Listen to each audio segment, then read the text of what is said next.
Gülümseten Marifetler kanalıma hoş geldiniz. Herkese merhabalar. Nasılsınız? İyi misiniz? İnşallah hepiniz çok iyisinizdir. Bugünkü örgü anlatımında böyle elimde kalan bakın böyle minik ipleri değerlendireceğiz. İplerimin hepsi patiklik ipler. Bu ara böyle elimde kalan ipleri değerlendirmeye çalışıyorum. Bakın hepsini sonuna kadar kullanıyorum. Şöyle bakın minik. Şimdi bu iplerimizi ben böyle hiç biriktirmem. Tamamen bitiririm. Sonrasında tekrardan ihtiyacım varsa ip almaya başlarım. Şimdi bunlarla çok güzel bir model öreceğiz sizinle. Böyle kaç tane renk var bakın. 3, 6, 8, 9. 9 tane farklı rengimiz var. Bunlarla böyle rengarenk çok güzel bir tığ işi patik öreceğiz. Şimdi bu iplerimi şöyle kenara alıyorum. Şöyle sizlere patiğimi göstermek istiyorum. Bakın böyle çok güzel renk ve modelinden oluşan bir patik ördüm ben. Çeyizlerinize ve ayaklarınıza gerçekten çok yakışacaktır. Siz böyle rengarenk değil de 2 farklı 3 farklı renkte de örebilirsiniz. O sizin tercihinize kalmış. Ben bu modelde elimizde kalan ipleri nasıl değerlendirebiliriz sizlere göstermek istedim. Patiğim 36, 37, 38 ayak numaralarına kadar olur. Diğer ayak numaraları için şu arka tarafta sıra sayılarında artma eksiltme yapabilirsiniz. Modelimizi aynı kurun. Bu şekilde patiğim gerçekten cıvıl rengarenk oldu. Ayakta da çok hoş duruyor. Şimdi bunun için gerekli malzemelerimi söyledim. Bir de böyle 2 numara 1.75 mm bir tığım var. Patik ucumu bu şekilde önceden başlıyorum ben her zaman. Gülümseten Marifetler patik ucu başlama şekilleri diye yazarsanız kanalımda böyle ayrıntılı bir şekilde anlattığım küt burun ve yuvarlak uçlu patik uçlarım var. Oradan bakarak sizler de kolaylıkla yapabilirsiniz. Patik uçlarıma hep aynı şekilde ve aynı sayılarda başlıyorum. Böyle 1, 2, 3, 4, 5 sıra boyunca ördüm. Elimde 48 tane ikili trabzanım mevcut. Bakın burada da yine aynı 1, 2, 3, 4, 5 sıra ördük. Bu sıra sayısını arttırabilirsiniz. Ben 5 sırada bıraktım. 48 tane ikili trabzan üzerine modelimi kurmaya başlayacağım. Modelimiz 2'nin katları üzerine kurulan bir model. Şimdi burada ipimi kesiyorum. Artık bu ipimle devam etmeyeceğim çünkü. Böyle ipimi kestikten sonra hangi rengimle başlamışım? İlk böyle krem rengimle başlamışım. Krem rengimi aldım. Burada ipimi kestiğim taraf patiğimin altına, tabanına denk gelecek taraf. Hemen üzerinden değil bir arkadan başlıyorum. 3 zincirimi çektim. Tığıma ipimi doladım. Aynı yere tekrar battım. İkili trabzan yaptım. Tığıma ipimi doladım. Bir trabzan tepesi atlayıp bir sonrakine battım. İkili trabzan yaptım. Aynı yere tekrar batıyorum. İkili trabzan yapıyorum. Bir sonraki trabzan tepesini atlayıp bir sonrakine geçiyorum. İkili trabzan. Aynı yere tekrar batıyorum. İkili trabzan. Tığıma ipimi doladım. Sırada bu trabzanım var. Onu atlayıp bir sonrakine batıyorum. İkili trabzan. Aynı yere tekrar batarak ikili trabzan yapıyorum. Bir kez daha göstereyim. Tığıma ipimi doladım. Bir trabzan tepesi atlayıp bir sonrakinin tepesine ikili trabzan. Tığıma ipimi doladım. Aynı yere tekrar ikili trabzan. Bir trabzan tepesi atlayıp bir sonrakine 2 tane ikili trabzan batarak böyle sıra sonuna kadar gidelim. Evet bakın son trabzana modelimi de yaptım. Burada bakın arada bir trabzan tepesi kalıyor. Bunu atlayıp bir sonrakine geçiyorduk. Burada da modelimiz var. Bu yüzden şöyle baştaki trabzanın şöyle bakın batarak ilmeği içinden geçirdim. Sırayı tamamladım. 2 zincir çekiyorum. İpimi burada kesiyorum. Eğer siz aynı renkle devam edecekseniz onunla kesmeden devam edebilirsiniz. Bakın şöyle ilk modelimizi böylece yerleştirmiş olduk. Buradan sonra mor rengime geçmiştim ben. Her sırada farklı renk kullandığım için iplerimi böyle keserek ilerliyorum. Bu sefer de biraz önlerden başlayalım. İpler, şu düğümler aynı yere birikmesin diye bu şekilde yapıyorum. Şimdi bakın böyle 1 2 3 model önden başlıyorum. Şöyle modelimiz var ve modelimiz bunun şöyle içine batıyorum. Tepeye değil, iç kısma batıyorum. 3 zincir çektim. Tekrar aynı yere batıyorum. İkili trabzan yapıyorum. Hiç zincir çekmeden bir sonraki bakın V modelim var. Tepeye batmıyorum. İç kısma batıyorum. 2 trabzanın arasına. İkili trabzan, bakın bu 2 trabzanın arasındaki boşluğa batıyorum.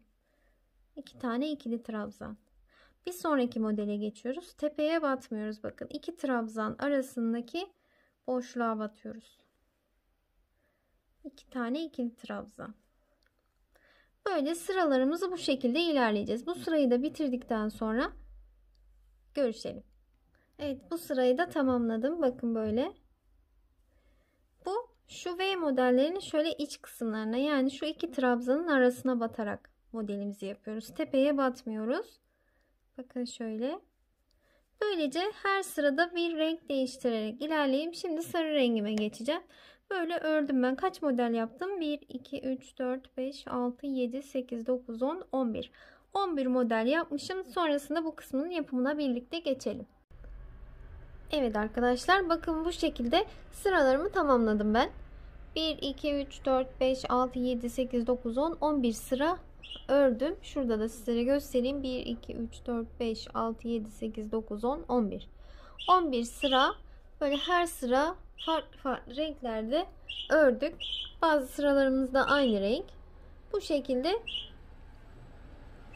Şimdi buradan sonra artık patiğimizin şu kısmının yapımına geçeceğiz. Burada yine 1, 2, 3, 4, 5 sıra ben modelimizi devam ettirdim.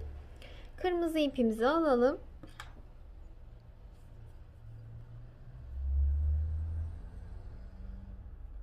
Şöyle ortada 4 model bıraktım. İpimi kopardığım yer taban kısmı. Bakın şuradan yine modelin içine batarak başlıyorum. 3 zincirimi çektim.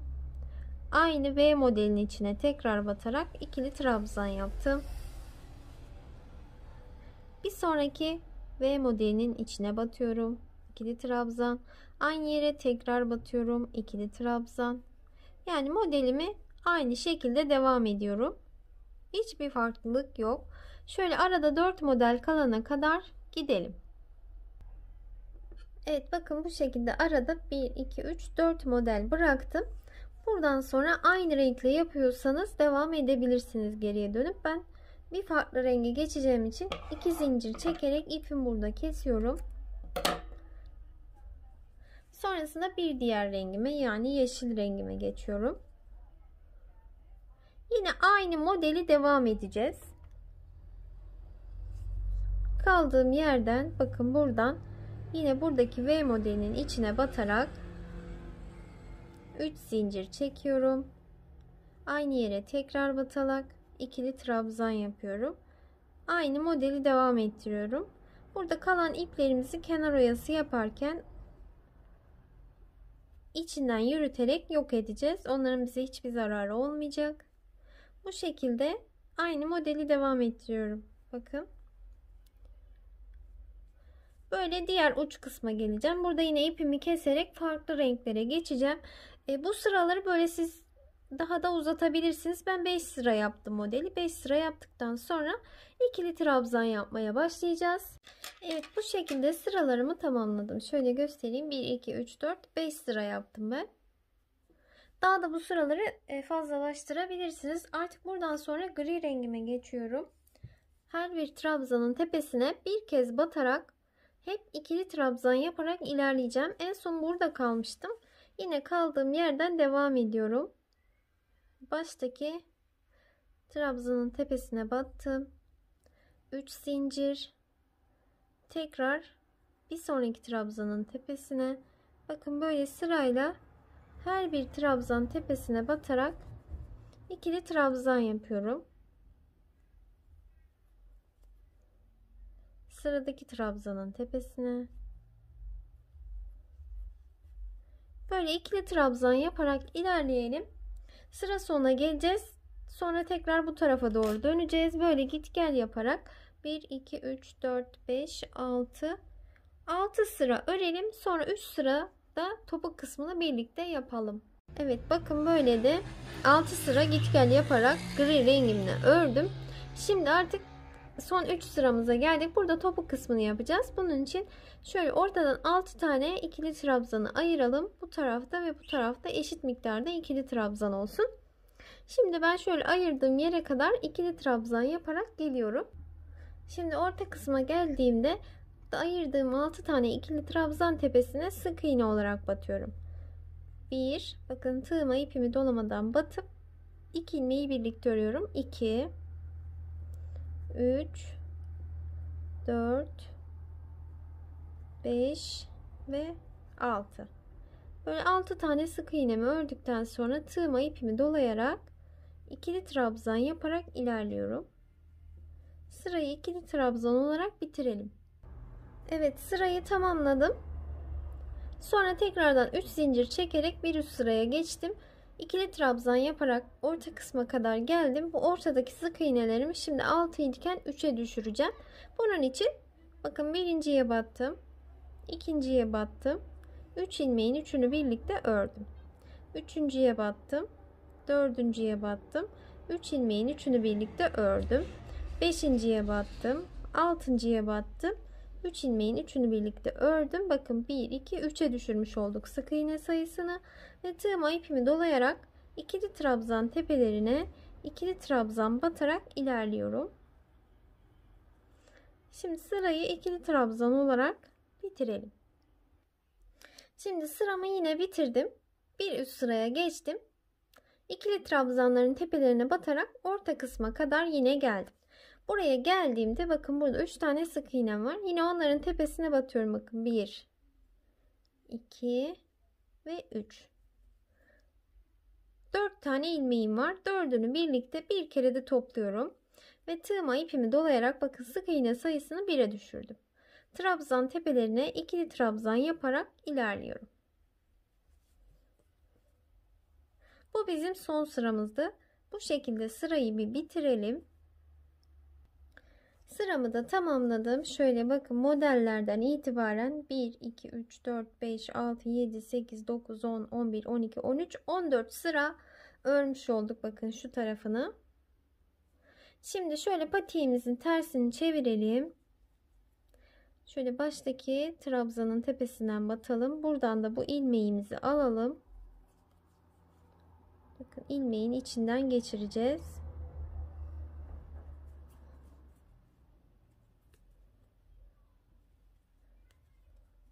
Şu iki kenarı birbirine birleştireceğiz.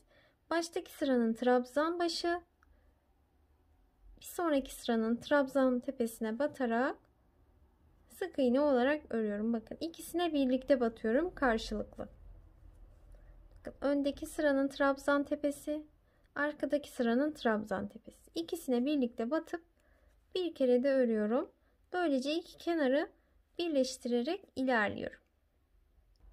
Sıranın sonuna kadar gittim. En son 2 zincir çekerek ipimizi burada keselim artık. Patiğimizi tamamlamış olduk. Şöyle sizlere göstereyim. Bakın bu şekilde bitirdik.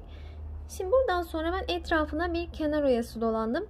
Sizler ikili trabzan yaparak bir sıra sonrasında da kenar oyası yapabilirsiniz. Şu yüksekliğini ayağınıza giyerek deneyin. Bakın size böyle biraz daha aşağıda gelirse ikili trabzan yapın. Bir sıra yükselecektir. Sonra kenar oyası yapabilirsiniz.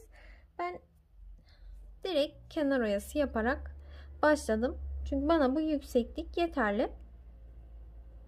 Şöyle arkalardan başlıyorum. Trabzan boşluklarına batıyorum. Bakın sıra başlarında her sıranın başında böyle ikili trabzan boşluğu var. Oralara batıyorum. 3 zincirimi çektim. İkili trabzan, bir tane daha ikili trabzan yaptım. Bakın böyle zincirimle birlikte 3 tane oldular. Bir trabzan boşluğu atlayıp bir sonrakine sık iğne olarak batıyorum. 3 zincir, aynı boşluğa 2 tane ikili trabzan, zincirimle birlikte 3 tane oluyorlar. Sonrasında bir trabzan boşluğu atlayıp bir sonrakine sık iğne olarak batalım. 3 zincir, aynı trabzan boşluğuna 2 tane ikili trabzan. Böyle bir kenar oyası yapalım. Etrafını dolanalım. Evet, bu patiğimi de bakın bu şekilde bitirmiş oldum. Gerçekten çok güzel oldu. Çeyizleri ve ayaklarınıza da çok yakışacak bir model. Elinizde kalan ipleri de bu modelde değerlendirebilirsiniz. Ya da 2 farklı 3 farklı renkte de örebilirsiniz. Modelimiz bu şekildeydi. Lütfen böyle elinizde küçük kalan ipleriniz varsa bunları atmayın. Böyle çok güzel rengarenk patikler örüp kullanabilirsiniz, satabilirsiniz. İplerimizi kullanalım, tüketelim. Bu şekilde modelim. İnşallah sizler için faydalı bir video olmuştur. Beni dinlediğiniz ve izlediğiniz için sizlere çok teşekkür ediyorum. Bir sonraki videolarımda görüşmek üzere. Desteklerinizi bekliyorum. Hoşça kalın.